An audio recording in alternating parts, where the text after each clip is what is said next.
Hey, I'm Brian, a veteran game developer who also worked in the film industry for a long time. I've been a creative director, narrative director, animation director, lead writer, storyboard artist, animator, character designer, teacher. I've worked on Mass Effect 2, StarCraft 2, Diablo 3, Reaper of Souls, Paragon, Jade Empire, and more. I've also worked on lots of film and TV like Iron Giant, Space Jam, Lion King 1.5, The Grim Adventures of Billy and Mandy, The Curious George movie, and more. I've worked at lots of studios. Woo! Finally, I've taught classes and lectured at a variety of universities like Cal Arts, Laguna College of Art and Design, University of California Irvine, and Harvard's Graduate School of Design. And now I'd love to talk story with you. The next approach to the care and feeding of an IP is to plan everything. This is the opposite of the figure it out as we go. This is the idea, we're going to make a live game, say, and so we want to plan every possible thing that could happen in this game for the next 10 years. If it's a success, we have mapped out all of the possibilities, all the character arcs.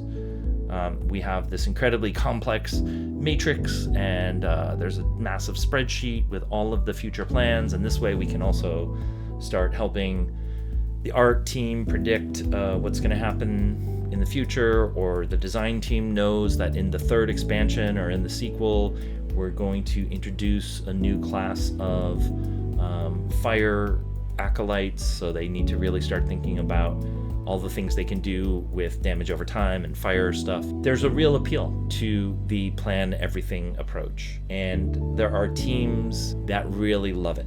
I have worked with some teams that really want everything planned out, and you can sort of understand the appeal. It's great for scoping. The biggest problem with plan everything is that it cuts you off from the ability to adapt. So when you make a game, you learn so much just from making the game. You make all the mistakes. By the time you ship the game, you go, that's what we were supposed to be making all along. Now we know. When you go to make an expansion or a sequel, you want to have some flexibility, some ability to adapt to what you've learned. And you also now have the community reaction. You release the game, people are reacting to it, and there might be things that you thought that were a really great plan, and you had a big, idea for it, and your master plan was that it's going to work this way. It goes out to the world, and it turns out people actually don't really like that angle, but there's some other stupid little idea that you had added on the side that everyone loves, and it becomes a huge thing.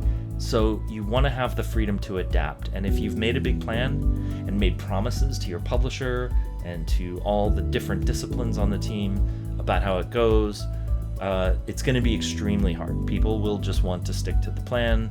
Money will have been committed in areas, and so it's extremely difficult to adapt. If you learn nothing else about game development, if all of us have learned anything about game development, it's that you need to be able to adapt and respond quickly and iterate. Planning everything from an IP world narrative story perspective cuts off that possibility.